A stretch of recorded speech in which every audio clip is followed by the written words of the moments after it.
রাজধানীর চাঁদনী চক মার্কেটে ঢাকা বিশ্ববিদ্যালয়ের নারী শিক্ষার্থী হেনস্থার ঘটনায় ৫ জনের নাম উল্লেখ সহ অজ্ঞাতনামা আরও ৫০ জনের বিরুদ্ধে মামলা করা হয়েছে।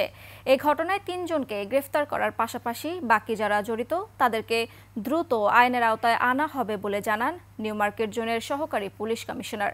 এর আগে রাত ১০টার দিকে চাঁদনী চক মার্কেটে ঢাকা বিশ্ববিদ্যালয়ের নারী শিক্ষার্থীর সঙ্গে দরদাম নিয়ে বাকবিতণ্ডতায় জড়ায় দোকানি।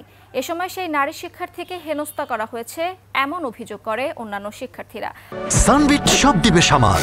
সানবিট ম্যাজিক প্রেস ডিশওয়াশিং এর মাথা ঘোরানো সলিউশন।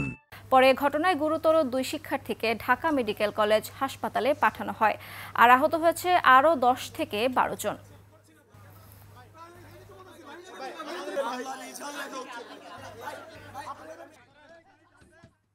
শাহেদকে ৩০ থেকে ৪০ মিনিটের মতো একটা রুমে অবরুদ্ধ করে রাখা হয়েছিল।